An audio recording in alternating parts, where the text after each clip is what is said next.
Morning, everyone. My name is Lynn Dahman. I'm Managing Director for Purdue's Institute for a Sustainable Future.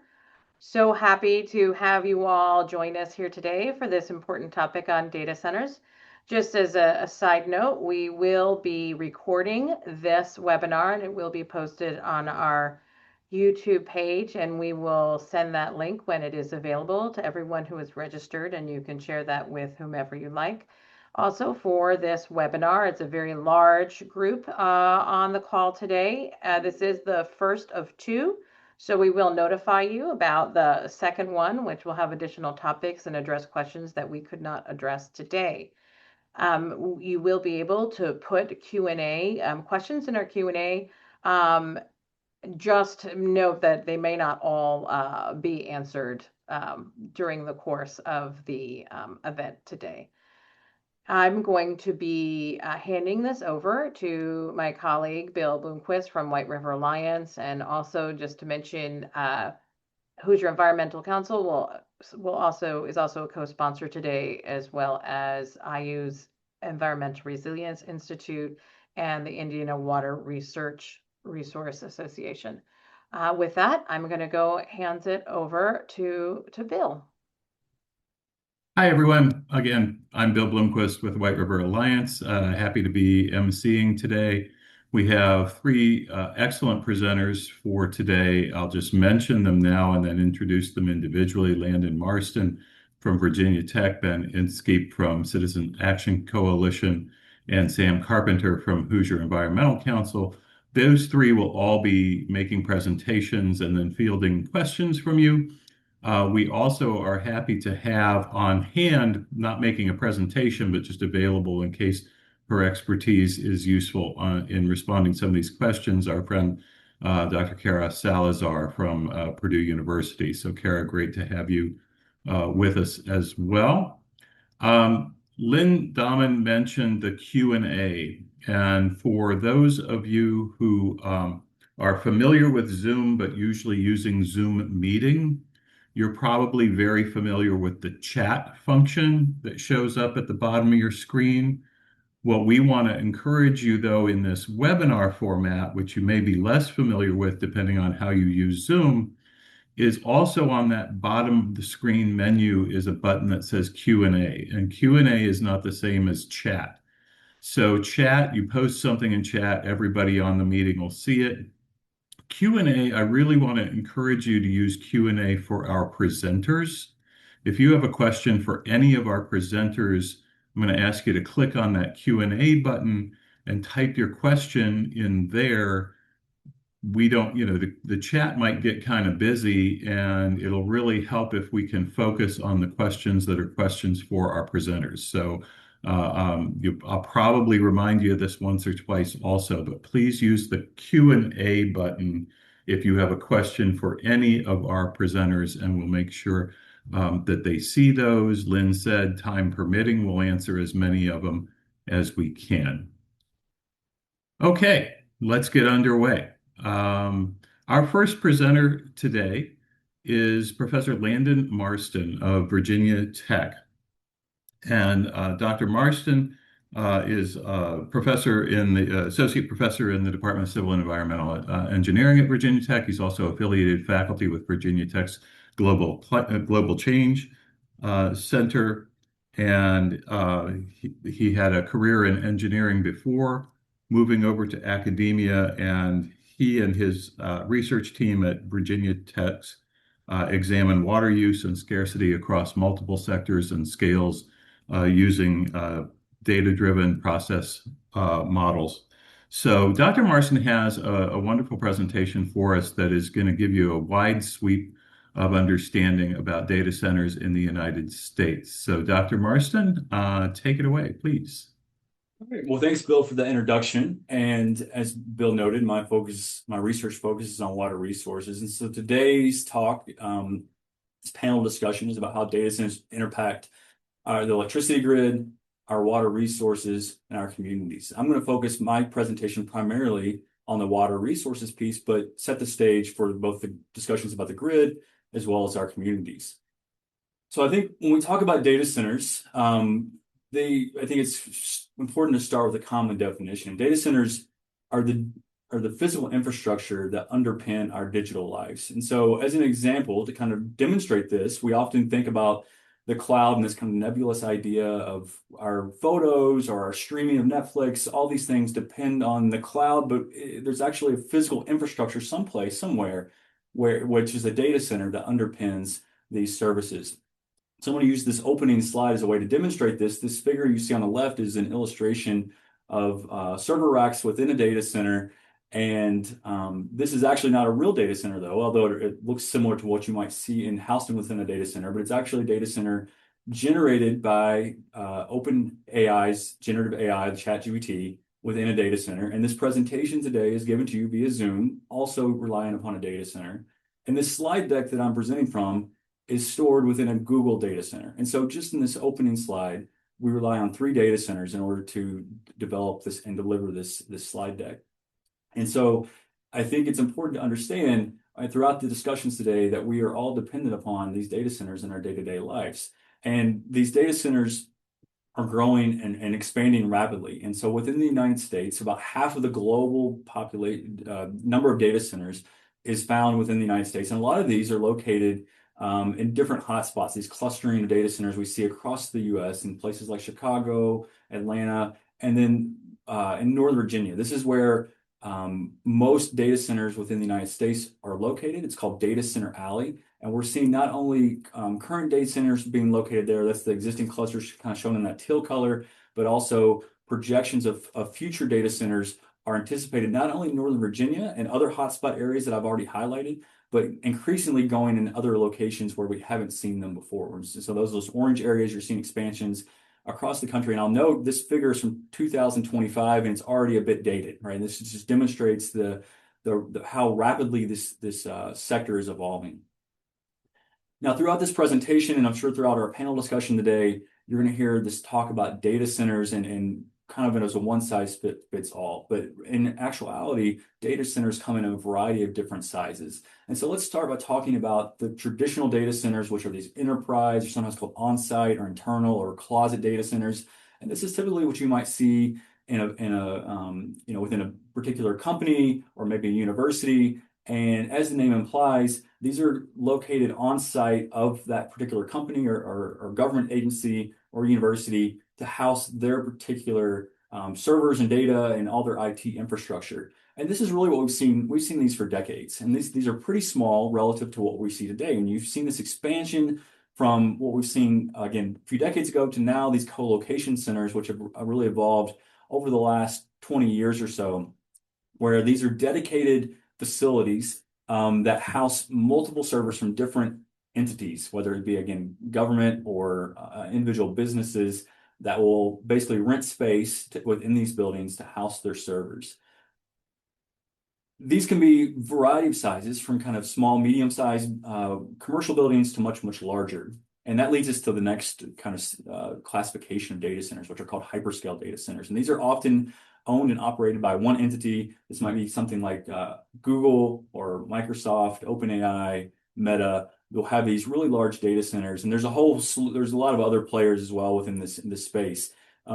These are the size of warehouses that could range from what you see on the screen to the length of football fields, and so much, much larger in scale. We've seen these happen over the last decade or so. And then lastly, I want to talk about edge data centers. And so these are going to be much smaller in scale, so kind of going the opposite direction of hyperscale.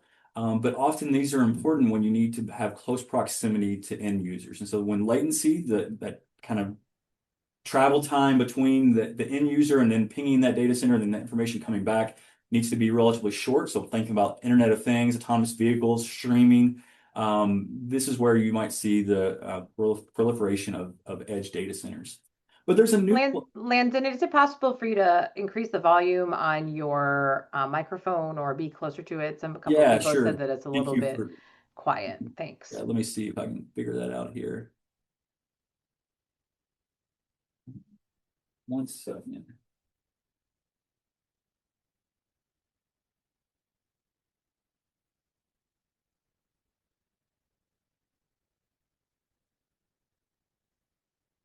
Can you hear me now? Is that better or worse?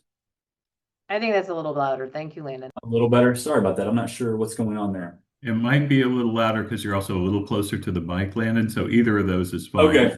All right. Sounds good. Yeah.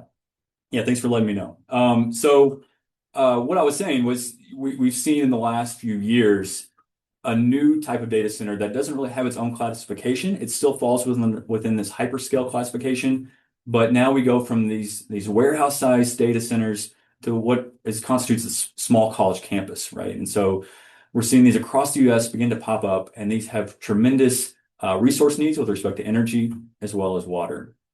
And on that energy side, we're seeing that data centers are growing larger. And so first, before we get into the energy piece, talk about how we've seen a change from these internal data centers that I showed on the last slide, represented here with this gray.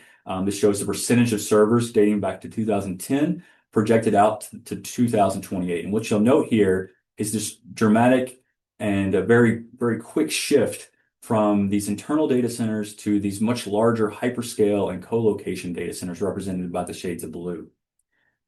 And along with that, we're seeing increases in electricity consumption. So it takes a tremendous amount of energy to power these data centers. And going back to 2014, this is a report from Lawrence Berkeley National Lab, but done by some of my collaborators as well as one of my former PhD students that was submitted to Congress in December of 2024. They project out, they look at historical energy demand for data centers. And what you'll note here on the vertical axis is the total data center electricity consumption. This is in terawatt hours. And going back the last decade, we were somewhere between 50 to 100 terawatt hours.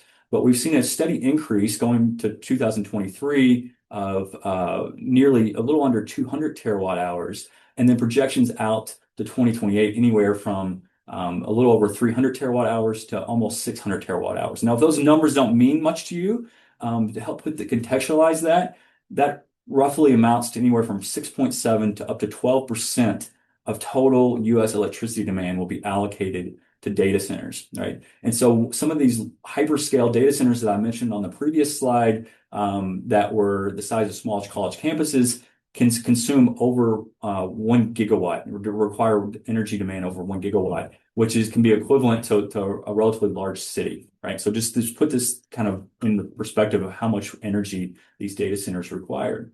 Now, turning our focus from energy to water, and these things are tightly related because a lot of these data centers require a lot of energy, and most of the energy produced within the U.S. relies on thermoelectric power. And thermoelectric power, things like nuclear and coal and natural gas, generally withdraw and consume a significant amount of water.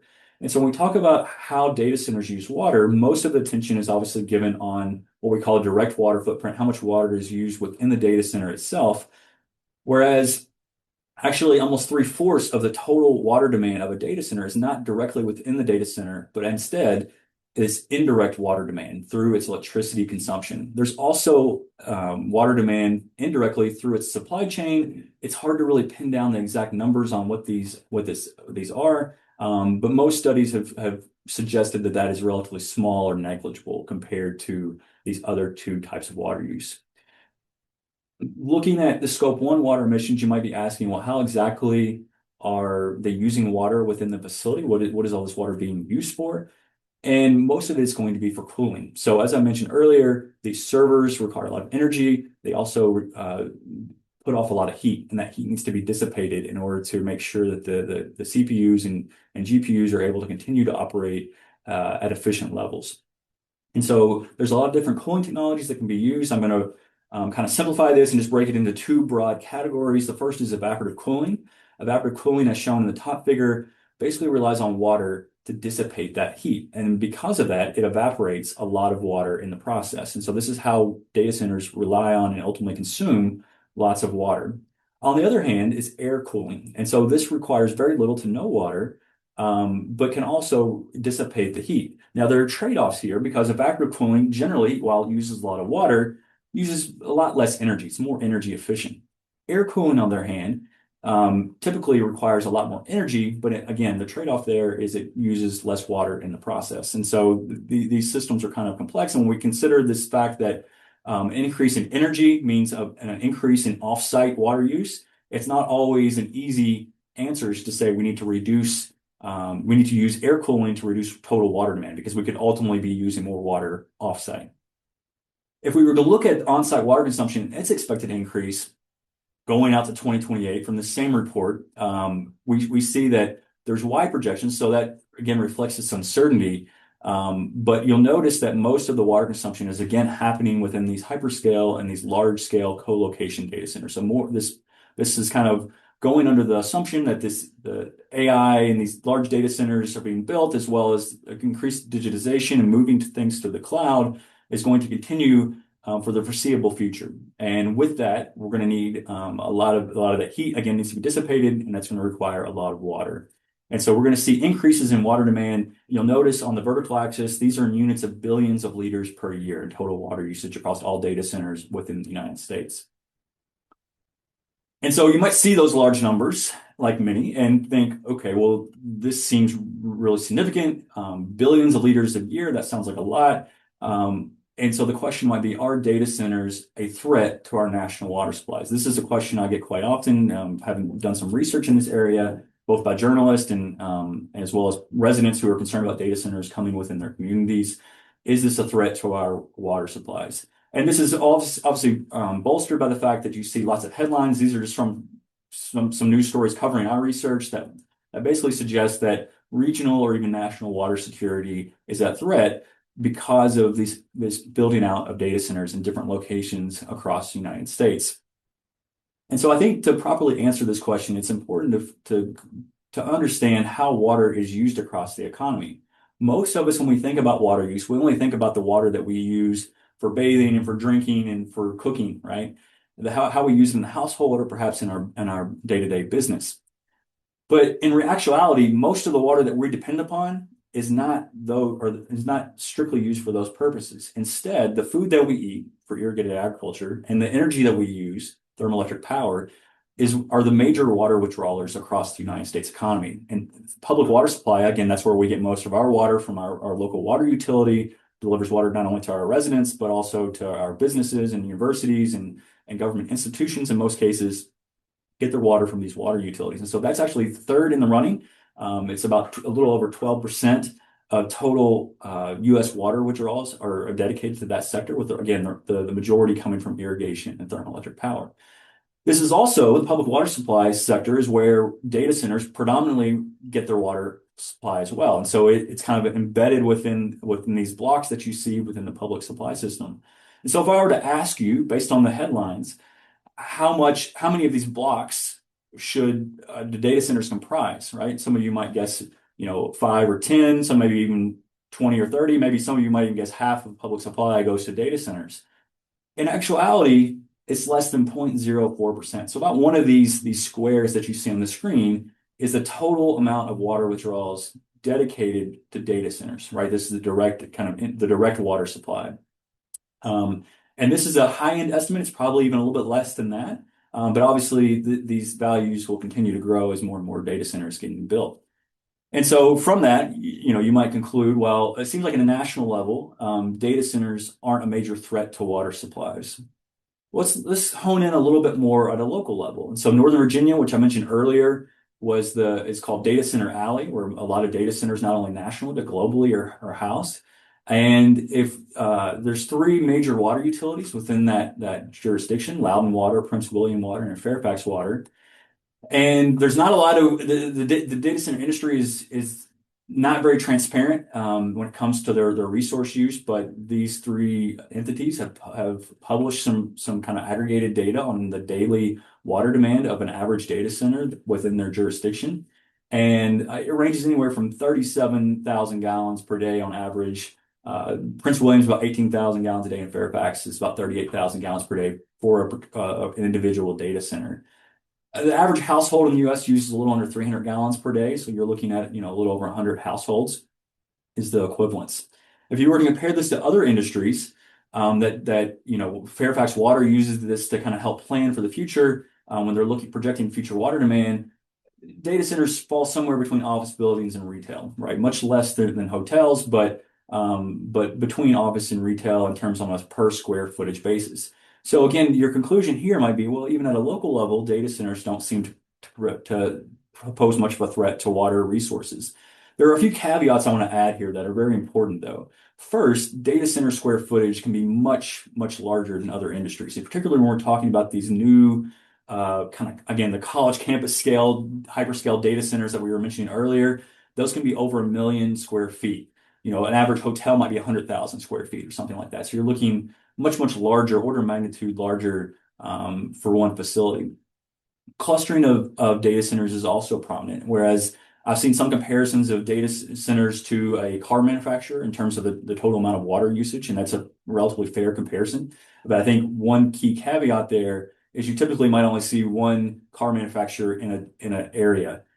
Because of the dependencies of data centers on fiber and on cheap energy and on other favorable policies, you often see clustering of data centers within a given location. And so you might, in Northern Virginia, there's over 100 data centers located within that area. And that clustering, while one individual data center might not play a big role in energy demand or in water usage, together they can certainly have an impact on overall water availability and infrastructure required to deliver that water.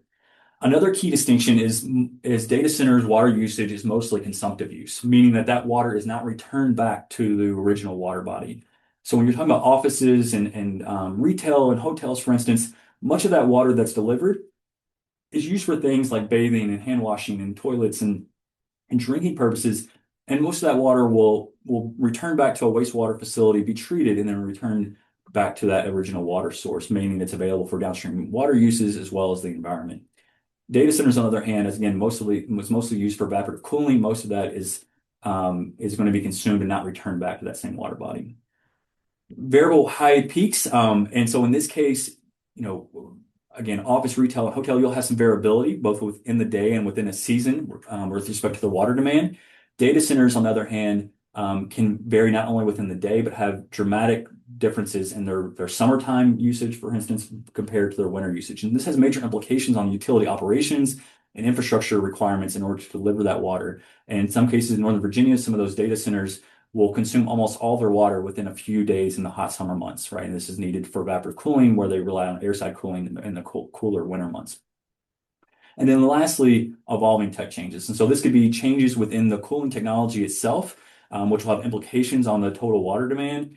And those changes can have implications on utility planning and operations if there were to be a sudden shift in how much water is demanded by a particular data center. Obviously, you're seeing changes in the chips themselves, and those can generate more heat. GPUs generally or have higher heat densities, which mean higher, I think, than CPUs, and generally that means additional cooling, evaporative cooling, which is more efficient, is often required, which increases water demands. You're also seeing increases in the size of these data centers, right? And so that leads me to the next slide. Landon, this content is fantastic, and I apologize for interrupting, but if you could wrap in a few minutes, that would Yeah, be sure. I've got like 2 more slides. Yep. Perfect. Thanks. So with the large scale hyperscale data centers, this is Google, and so this is a report that was published in summer 2025, looking back at their 2024 records. They're one of the few data center operators that publish their facility level water use. And the one I have highlighted here is the largest water withdrawer within their fleet of data centers. And to put this in the context of what data centers or what water utilities typically think about, this is 3.9 million gallons per day. That's how much water this data center relies on. This is their largest one as of 2024, but just recently there was a news story suggesting that Google was going to build a data center about an hour from where I live in Roanoke that would require as much as 8 million gallons per day. And so this highlights that some of these data centers are using increasingly more water than what we've seen by past generation of data centers. And to put this number into context, this exceeds the public supply water withdrawals of about 80% of U.S. counties. And so as these data centers move to increasingly more rural areas, which means smaller water utilities, it could end up being a significant, if not the largest water user, or not only the largest water user, but could be larger than all the other water users combined in some cases. And so to kind of set the stage for our next 3 speakers, these are some of the defining questions that I have kind of moving forward. It's who bears the cost of building the water and energy infrastructure required for the AI revolution? Will this be fully carried by the data centers and their builders, or will some of this be subsidized by the government or by individual ratepayers? How will communities balance the economic benefits of digital growth? And there are benefits, we should be clear about that, with the imperative of long-term water security for the residents. And then lastly, will the digital infrastructure industry become a key partner in modernizing public water supply systems? And there are a lot of things that need to be done to bring our water utilities to modern times, especially in more rural areas, or will it be a key stressor moving forward? All right, so thanks for your time. I'm happy to take any questions, and then we can also, I'll stick around past the other speakers as well to answer additional questions then. Thanks so much, Landon. There's a couple of questions that I'm going to group together from the Q&A. I'm just going to pose it to you, and then we'll move on to Ben, and then we have a longer Q&A after all three of you. But just a quick one. There were a couple of questions about wastewater discharges, and sort of the other side of that coin is possibilities for water recycling and reuse for the cooling operations for data centers. Anything you can share about either wastewater discharges or reusing the water from Right. So wastewater discharges, I'm assuming the question is related to the quality of the water and what's the constituents within the water that's in these data centers. Yes. And there's not a lot of great studies there because, again, data centers are very secretive about their entire operations and what comes out there. One of my colleagues actually has some preliminary data looking at salinity within data center outflows. And basically their conclusion is that it wasn't that much different than a few hundred households in terms of what it added to the wastewater stream. In most cases, data centers are simply concentrators of what's existing within the current water system. And so because they're evaporating, that water is going through multiple times, it basically concentrates whatever constituents are within that water to begin with. Now, there are some people that have questioned about PFAS entering the system. I haven't seen any sound studies that have definitively proven that those enter the system. So more research is needed on that front. Thank you very much. Let me turn then to our attendees. Please keep populating the Q&A with questions.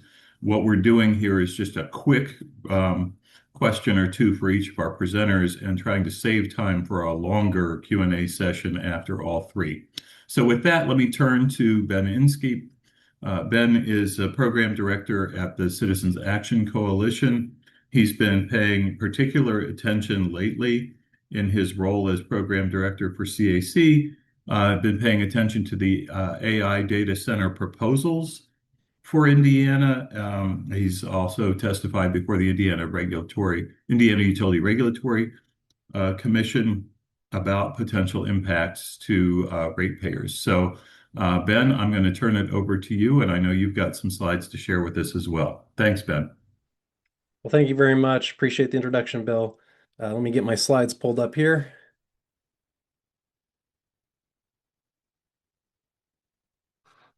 There we go. Well, thank you, everybody. My name is Ben Inskeep, and I am Program Director at the Citizens Action Coalition, and I'll be talking to you today about the impacts of AI data centers coming to Indiana on our electricity system, sustainability, and affordability. Really briefly, I wanted to introduce our organization, the Citizens Action Coalition, or CAC. We are the oldest and largest consumer and environmental advocacy organization in Indiana. What that means is we advocate for lower utility bills and cleaner energy for Hoosiers. And that takes several forms. We do research, public education, and organizing. We're also very active at the State House, lobbying for good consumer and environmental legislation. And then we also play a very large role at the Indiana Utility Regulatory Commission, fighting on behalf of Hoosiers in cases that utilities file before the commission. So turning now to AI data center proposals in Indiana. I want to present some of the research that Citizens Action Coalition has been working on for the past 2 years. The map that you see here is based on our research about where these proposals are occurring, and it's been a lot of hard work to sleuth out these locations and find information about these specific proposals. As Landon mentioned, these data centers are extremely secretive, and it can be very difficult to find reliable information. So we've worked really hard to find good public sources of information to share it with Hoosiers. At a high level, the types of proposals we're seeing here in Indiana are by several types of entities. We definitely see some hyperscalers proposed by big tech companies. There's a number of speculative proposals by developers and real estate firms. And then there's a fair number of large co-location data center proposals by data center operators that lease their space. While we use data centers for lots of different things, from gaming to webinars like this to storing documents, the major driver of these data center proposals is not really any of those things, but rather it goes to artificial intelligence. These are largely facilities of an unprecedented size and scale and an unprecedented timeline to build them out. And that's being driven by the artificial intelligence being pushed by the big tech industry. Across Indiana, we are tracking now more than 50 data center proposals. At the time of my analysis just a week or two ago, we had tracked at least 49. To date, we have defeated at least 12 of those proposals, thanks to organized communities pushing back and opposing some of those data center proposals. We do see at least 32 pending proposals, and at least 5 AI data centers are already under construction, with some of them already having portions of their facility operating today. I want to highlight the massive scale of these new generation of data centers that is unlike anything we've ever seen before historically. This is a photo of the AI data center being built by Amazon in New Carlisle, Indiana. This is only a small fraction of the facility once it's fully built out. It's going to span at least 30 buildings once completed, use more than 2 gigawatts of power, and as you can see, it has a very large footprint in terms of the size of these facilities. Each building can be on the order of several 100,000 square feet or more. So with this unprecedented size and scale comes an unprecedented amount of power consumption. This map you're looking at here is showing just the data center proposals we're seeing from the big 4 tech companies, Amazon, Google, Meta, and Microsoft. All of the locations on the map are pending or moving forward, except for the location in Indianapolis, which was defeated by the local citizens in Franklin Township last fall. But collectively, the pending and proposals that are already under construction are at least at 10 different places and could lead to nearly 11,000 megawatt increase in power demand. For comparison of the size of this, the city of Indianapolis has about a 2,800 megawatt peak demand during the very highest usage hours of the year. So we're talking on the order of nearly 4 times the city of Indianapolis at just 10 different locations by these specific companies. That's not including all of the other proposals from other companies that are not these big 4 tech companies.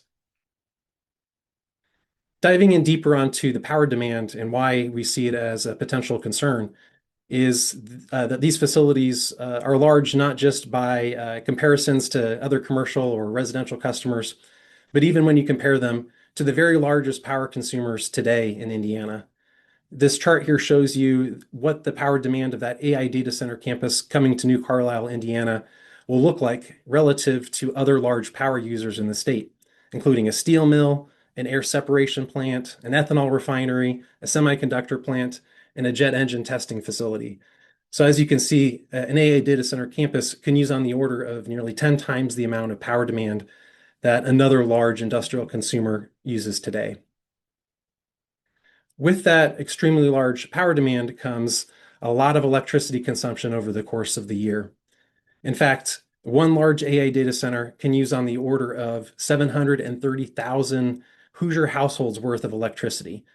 So again, that's just one data center, one large data center campus can use nearly 750,000 households worth of electricity consumption on an annual basis.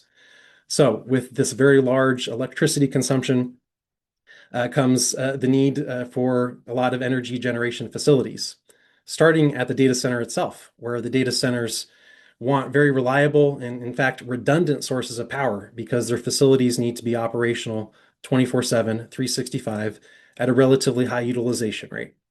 As a result, they typically will install dozens to even hundreds of backup diesel generators that will function in the event of a grid emergency, preventing the grid from supplying it power.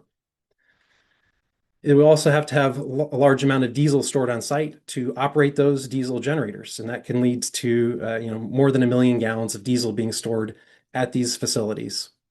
And these generators can have significant local nuisances, For example, they can be very noisy as a neighbor to listen to. Emergency operations may exceed otherwise existing noise ordinances.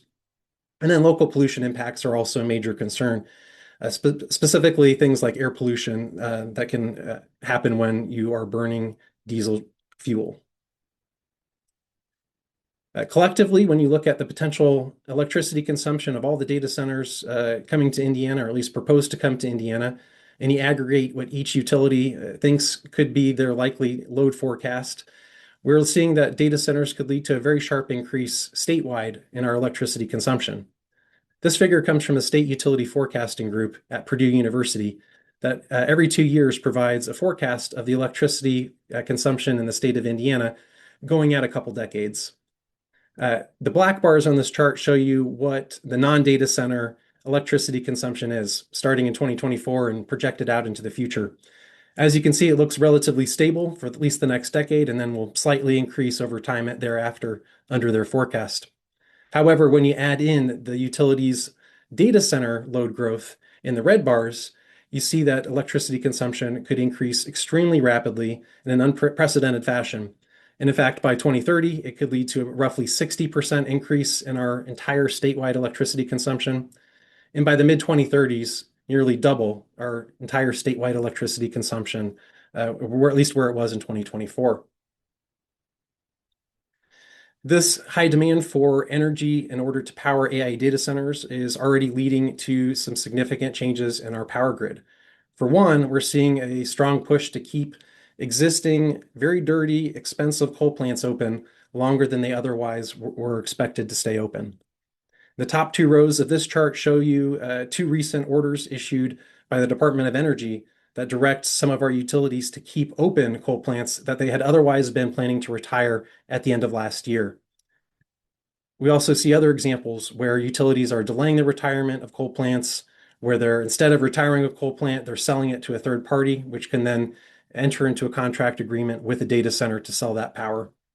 And we've seen Indiana Michigan Power take coal-fired generation that was serving their Michigan customers and are now sending that power to serve AI data centers in their service territory in Indiana.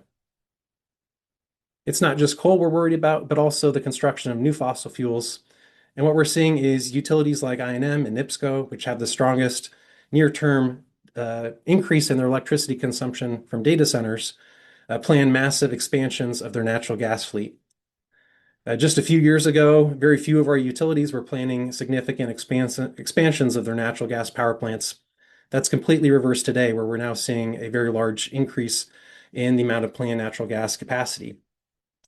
This will result in our utilities having increased emissions into the future after several decades of where we've seen our utilities have their emissions decline over time.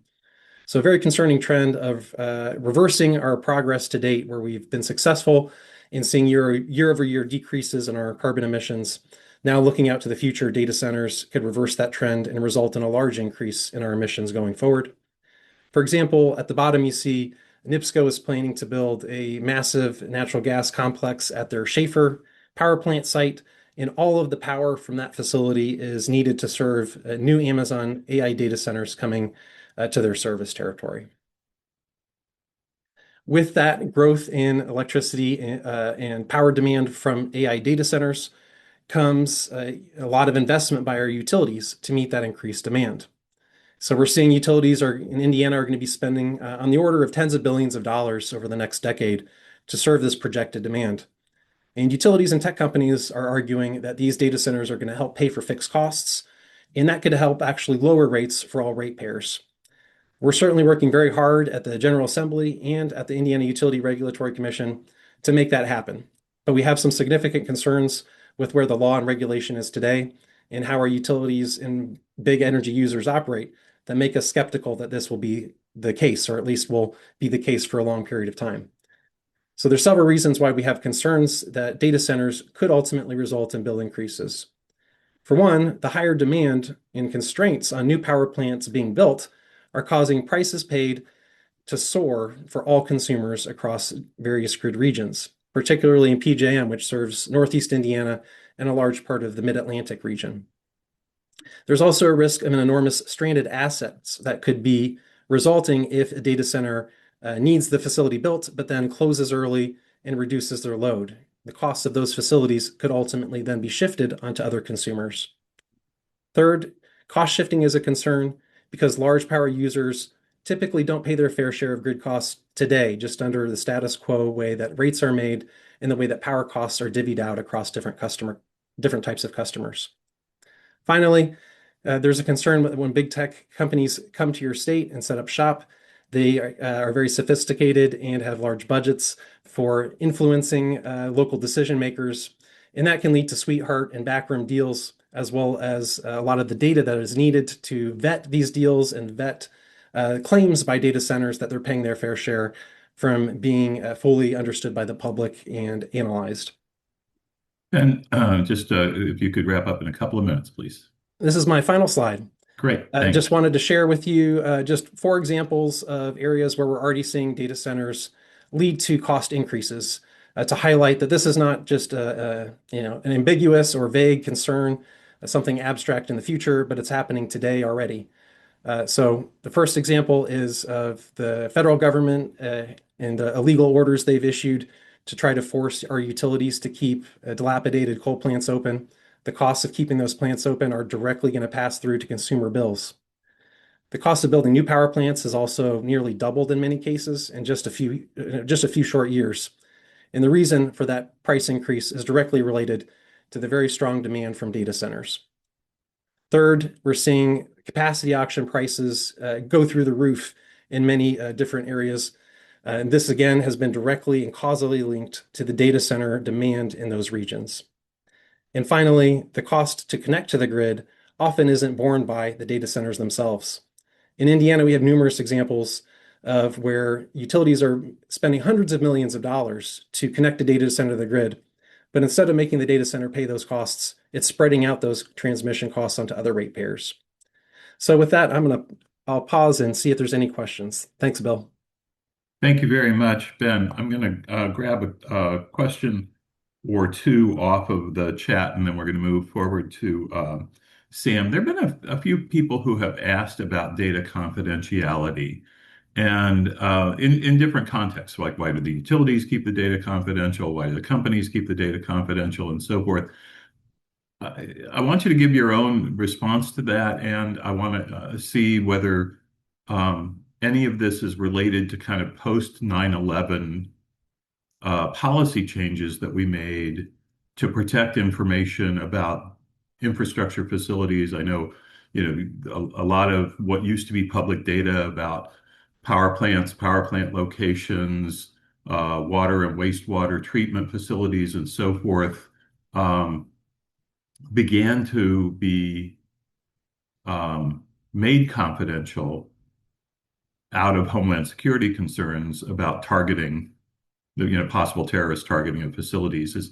Are we living with the legacy of that as we see some of the confidentiality about locations, sources, power usage, and so forth and so on? No, in the Indiana context, this is not about national security. This is really just more about the data centers.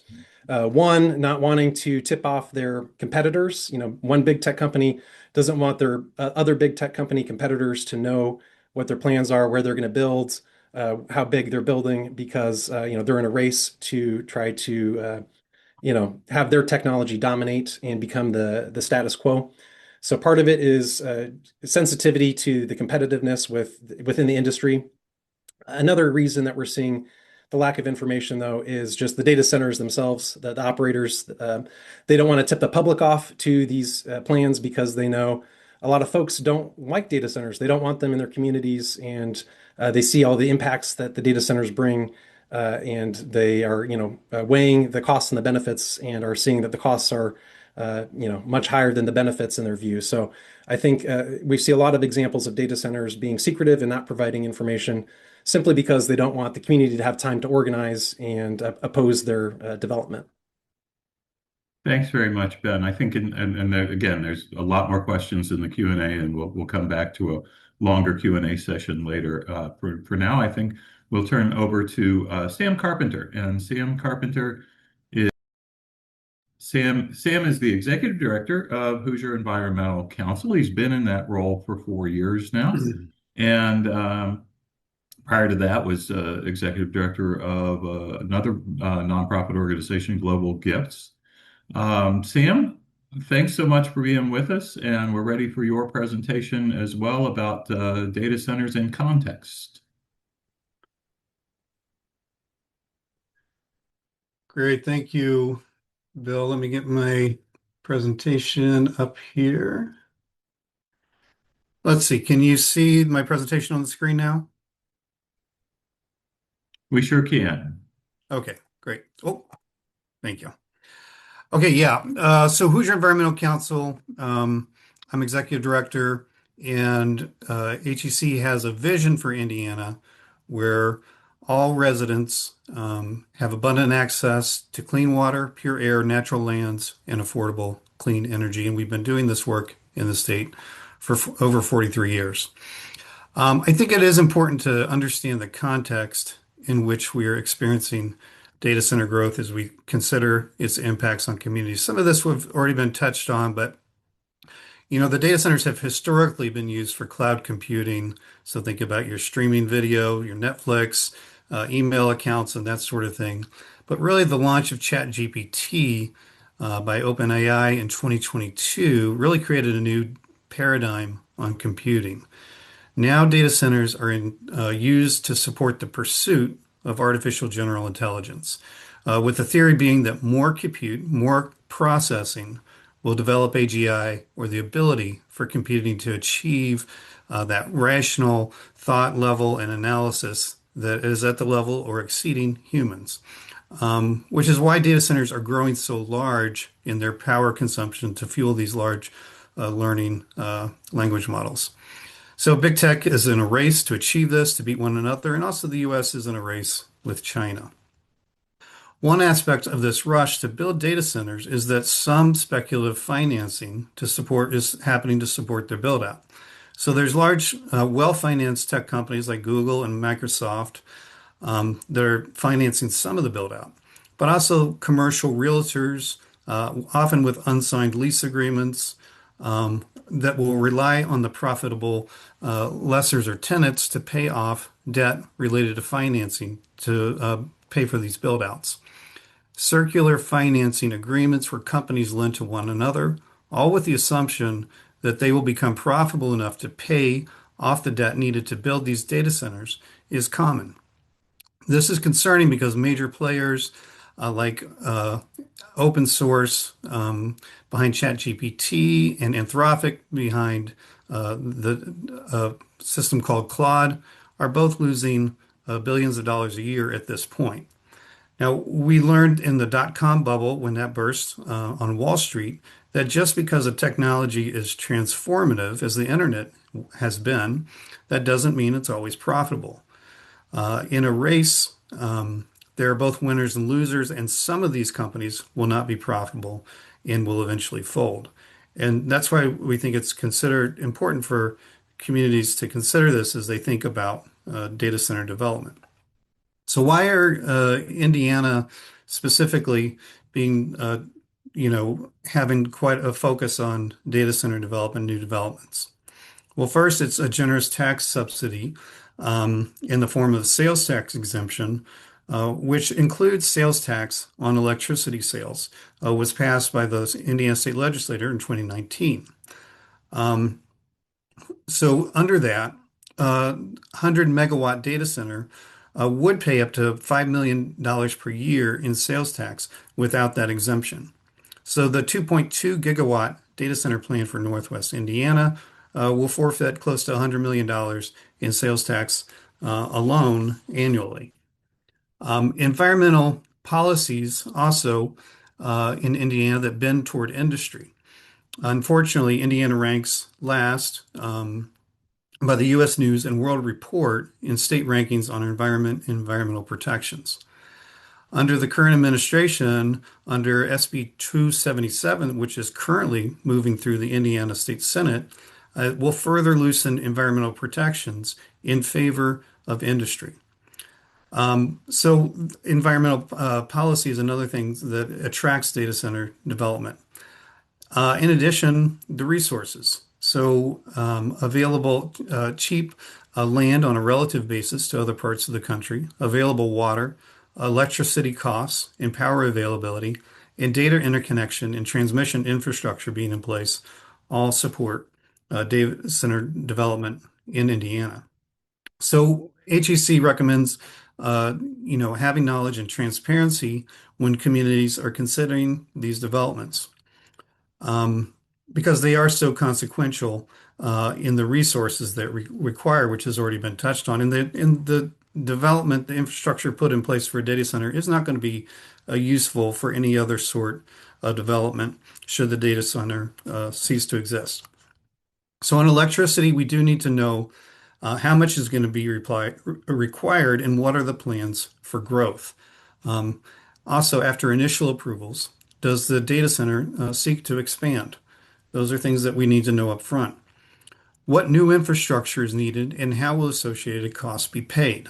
For new generation, for new transmission and distribution costs, is at least 80% going to be paid by the data center, which is written into state law? And we hear the importance of covering 100% of those costs. What steps have been taken to maximize clean energy? That's another question. Is there co-location with renewables, time matching with renewables, investment in peak load reduction through distributed energy resources and other means, data center demand flexibility, similar to what Google did with Indiana Michigan Power, which can reduce the need for new fossil fuel generation and new electric generation. Those are things that need to be considered. And also, what steps will they take to eliminate diesel-powered backup generators? Diesel power does have harmful pollutants for our respiratory health. They run at an unknown amount of time because of their nature as a backup system. So they do have intermittent testing and then do run in the case of a power outage. And a significant amount of diesel fuel is stored on site for those systems. And if they are operating, they're quite noisy for the community. A battery and hydrogen fuel cell hybrid system is an example of an alternative for backup power. Thinking about water. Again, how much is going to require? What are the plans for growth? What new infrastructure is needed and how will those costs be paid? These are all things that communities and local leaders should have the answers to. If a closed loop system is used, then will PFAS be utilized? There was a report, an article in The Guardian, which referred to PFAS gas being utilized in closed loop systems. So we do need transparency around what is being included in that system and how the discharge will be handled. What condition will the water be in when it is discharged? How will it be treated? And will the projects add to groundwater withdrawals? That's a concern because that is a permanent kind of withdrawal of groundwater, and it's hard to get our groundwater aquifers recharged. Thinking about transparency and just from a community engagement standpoint, developers and local officials should engage with the community early and often throughout the decision-making process. This helps build trust, and it does also help avoid costly project failures. Securing benefits before zoning approvals are given. So during the zoning process, the community has leverage to get the best deal or have the most effective protections at that time. So it's important to secure those things before giving approval for zoning. A community can also create a data center ordinance to protect against unwanted and unexpected developments.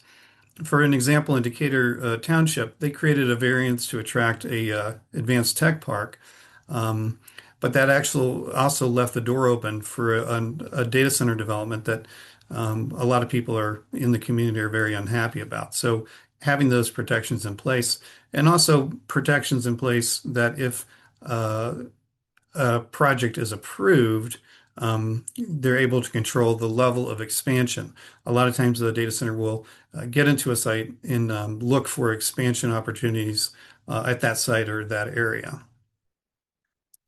Thinking about the financial impacts, one is to understand the stability behind the proposed new data center development. They are not all equal, and not all companies have secure financing that the big tech firms do. Also, you want to gain a clear understanding of the local property tax payments in a surrounding community is eligible for TIF funding. So the TIF funding is a mechanism where a specific part of the community can benefit from the property taxes that come through that. Data centers typically, it's also important to be aware that data centers do typically depreciate their core computing assets on a 3 to 5 year time lag. So it's unlikely that there would be much property tax that would be paid after that depreciation. Of course, if they do buy new equipment and are recording that, that new asset purchase would be part of the property tax level as well. Under Senate Enrolled Act 1, which passed by the Indiana General Assembly in 2025, there's no longer a 30% floor on depreciation. So it used to be that assets would be depreciated up to at a floor of 30% of the original asset. Now that can go down to zero. And that's significant because the value of the computational equipment in the data center is quite valuable and could be in the range of billions of dollars. We suggest gaining clarification on employment benefits to the local community related to both construction and operations. Will the community be directly benefiting from those construction jobs? And then a realization that there are actually few jobs on the scale of the investment related to the ongoing operation of data centers. So a clear understanding of how many jobs there will be and how will the local community benefit. And then negotiate community benefits such as things for schools or fire departments or job training programs. Think of those as in addition to the property tax. Data centers, communities are in a strong position to negotiate benefits because there is such a rush to build these data centers. They don't need to do in Hoosier Environmental Council's view, they don't need to do property tax abatements to attract that investment. Also think about surety bonds can be a tool for decommissioning major equipment components. For instance, and this is something that's used in the renewable energy area with solar, but proper removal of diesel generators and other backup power systems, removal of fuel storage, electric computer processing equipment, proper removal of disposal, and necessary remediation related to cooling systems. So think about what would happen in that site if the data center no longer was in operation. Next, we're going to talk about land use and consider if data centers are really the best use. Sorry, Sam, can this be done in about 2 minutes? Yep. Thanks. Are there sensitive ecological areas such as wetlands or forested areas that will be disturbed that also provide natural infrastructure services and are critical for wildlife habitat? Wetlands and forests play an important role in flood control and cooling, water purification, and aquifer recharge. So think about those values as well. And will the development use nature-based solutions for stormwater management, such as bioswales, rain gardens, constructed wetlands, permeable pavements? These can mitigate some of the impacts of stormwater in relation to any development. And last, just some overall general environmental considerations.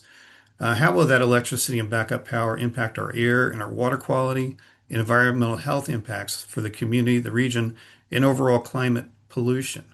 As we heard, data centers are expanding the use of coal-fired power and investment in new gas power and related infrastructure. These lead to more climate, air, and water pollution. Indiana already struggles with more unlined coal ash pits than any other state in the nation. And will the water impact usage impact groundwater, ecology of streams or rivers and habitats? Will water discharge be treated to avoid pollution of our lakes, rivers, streams, and supplies? And how will development impact sensitive environmental areas and wildlife habitat? So there's a lot. These are unusual and significant systems, and we need to think through the impacts of those broadly. Considering an environmental impact study to be completed to more fully assess the potential environmental concerns is one way to do that. So, yeah, with that, I'd be happy to take any questions. Fantastic. And thank you for the Sam. opportunity and for all those folks who are participating today. Yeah, Sam, thanks so much. That was terrific. And I'm going to ask Ben and Landon maybe to turn your video back on, and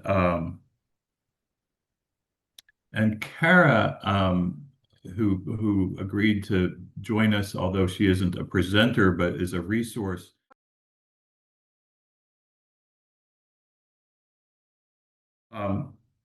Let me pull up a couple of those questions, and we've had farmland come up twice, and in different directions. So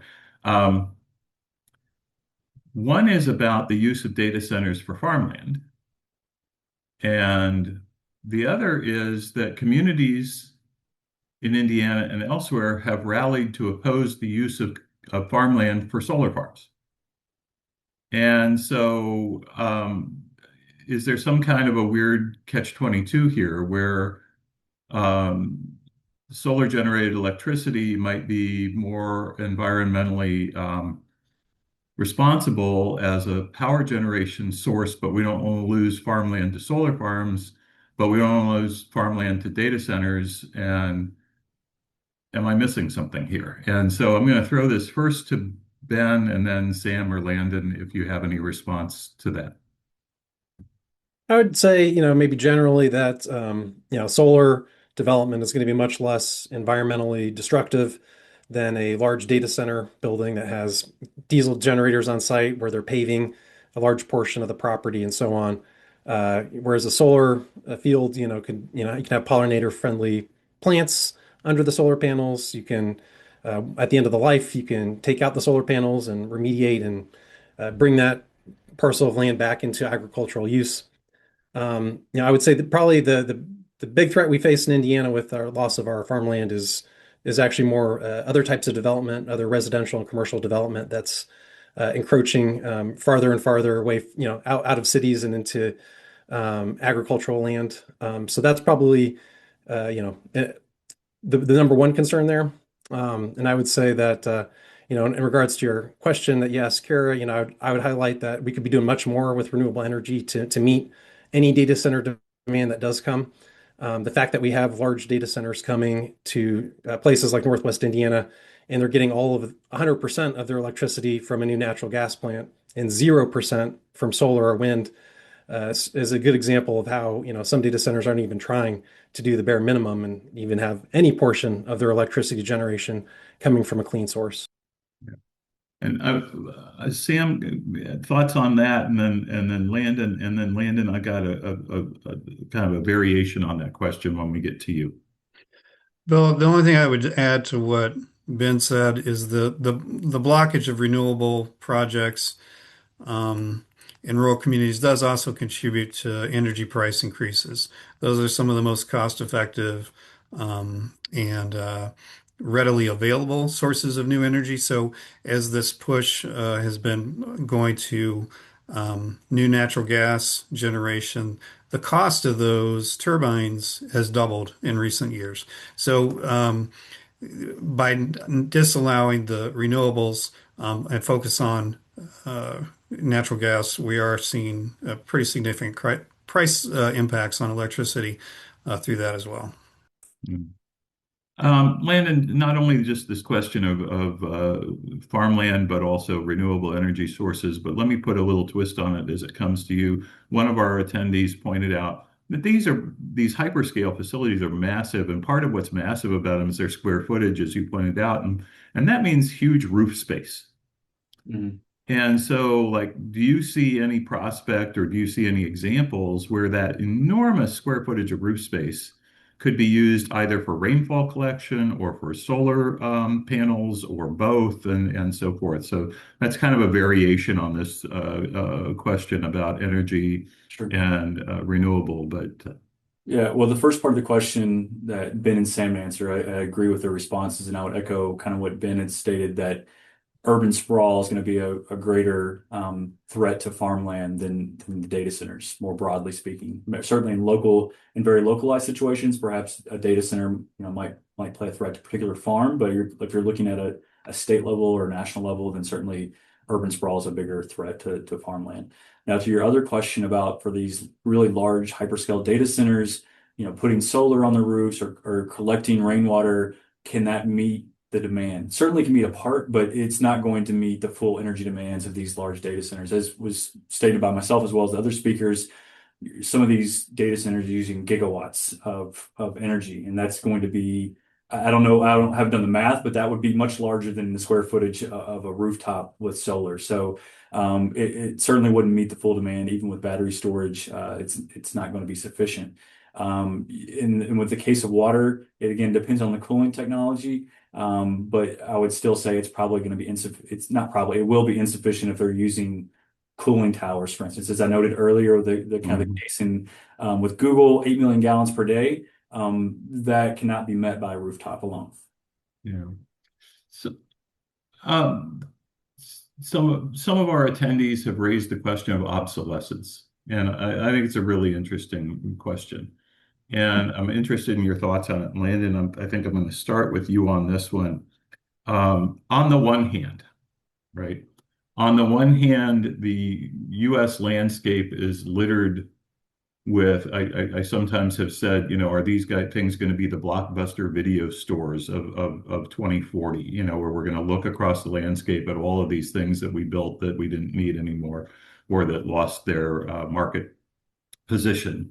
So that's sort of tongue in cheek. But the broader question is technological change and advancement and the prospects for these data centers, especially these physical facilities, to not be needed in the future. So I'm going to put that on the one hand, and then the other hand is this.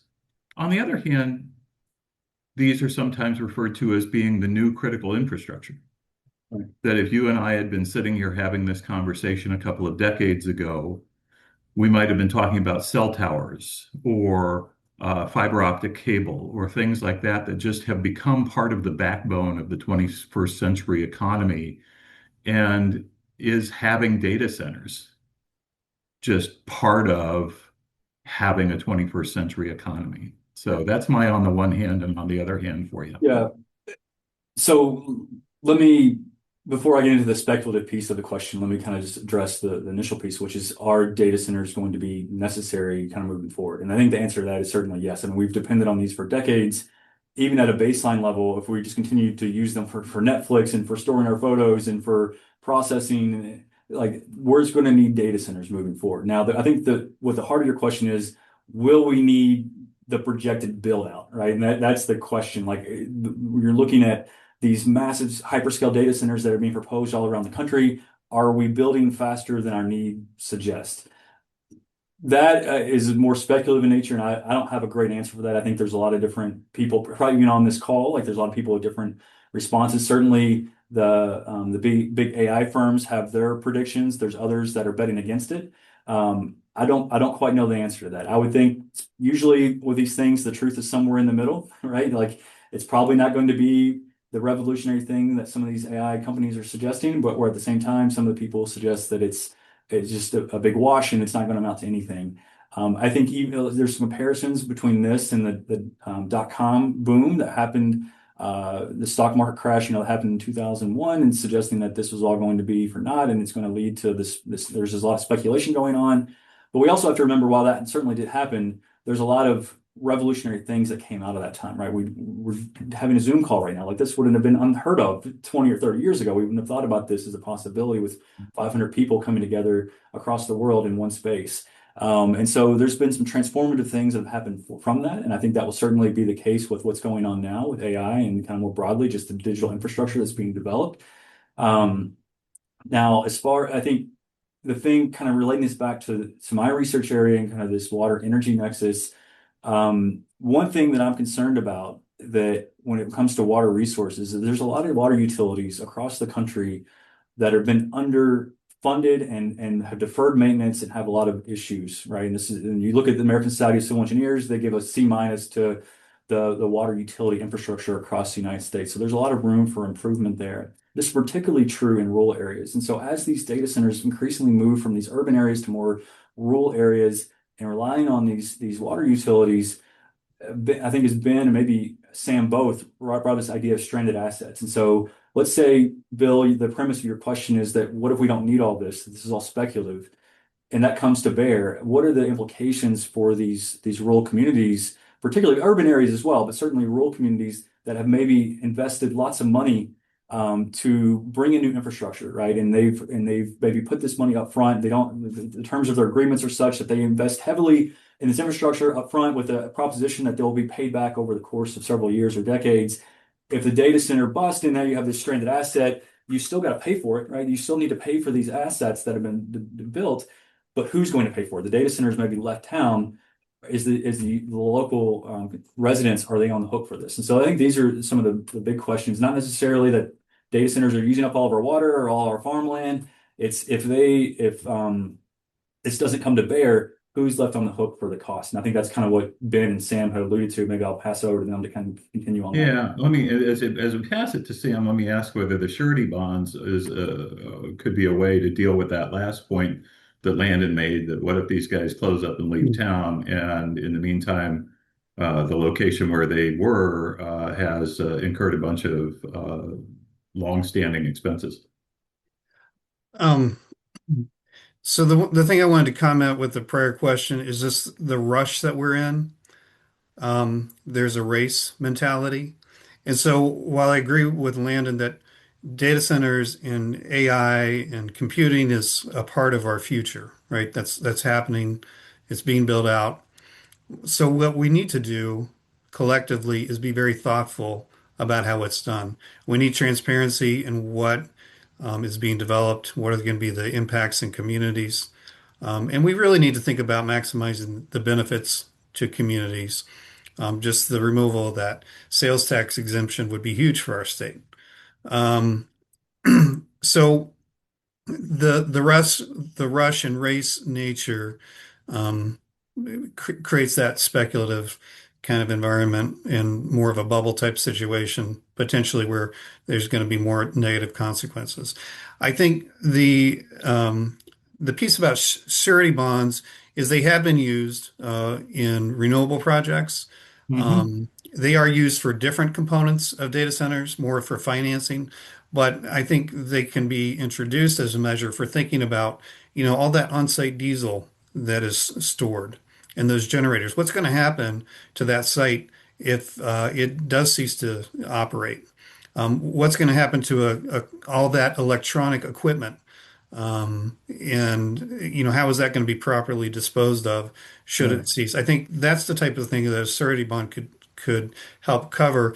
It's typically not used for like returning, like once a site is commercially built, it doesn't go back to its natural state, kind of like a solar field might. Right. Yeah, great point. Ben, thoughts on this issue of, on the one hand, the possibility of obsolescence, on the other hand, are these the critical infrastructure of the 21st century? I would say this question highlights the uncertainty that we have about AI and about the data center build out today. And that's one of our big concerns is it's really hard to plan for something you don't know. And right now we have really large error bars in terms of what that electricity consumption could look like in the future. It's really hard to make investments, that are billions of dollars and have assurances that it's going to be repaid by the data centers that are causing the need for the investments when you don't know, A, if it's actually going to materialize, and B, if they're going to stick around for the long term. So I would say that this speaks to our advocacy a lot, is wanting to create the policies to put in place now that protect folks so that if these unexpected, or if these maybe not unexpected, but if these situations occur in the future, we're not going to be picking up the tab for them, and that we're going to have the assurances that the data center operators are going to be the ones that are footing the bill. And while I've got you, let me ask a question. This is a question that draws together a number of questions from our attendees about decision making, sort of the politics of all this. Bill, last question, right? We're past our time. I don't want to be respectful of our attendees. Oh, We Lynn, ended I apologize. I thought we were going until 1 o'clock. No, the end time is 12:45. 12:45. My apologies. What a lousy moderator I am.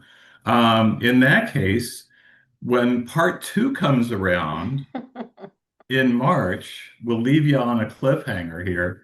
When part 2 comes around in March, Bill will ask those presenters this question that he was going to ask, and you will get to ask other questions as well. Lynn, I'm going to hand it back to you to close us out. Great. Thanks so much to all of you, and thank you for all of you who attended. I know we have not even scratched the surface on some of those questions. Be assured, well, some of them are very really important, and we are working on part 2 of this webinar coming in March, and we'll send you the information on that. The video will be available on our webpage, and we'll send you that link as well. Certainly interesting questions, and more of these questions we will definitely be considering as we plan for speakers for our March 2nd phase. Thank you so much for being engaged in these issues. And I think Bill has one last thing to say. Just did you already cover recording, Lynn? Yeah, You so already the mentioned. Okay, recording good, will good, be good. available, but we do not typically share presentations and slides. I think our folks also had some very good resources that you can see in the video of where they got some of their pictures. I think, Landon, people really liked some of your graphics in particular. I like that representation of the energy usage. It's better than the one we have. So thank you very much to all of you and to our participants for taking the time to not only present, but to prepare such informative presentations. Thank you all. Thank you.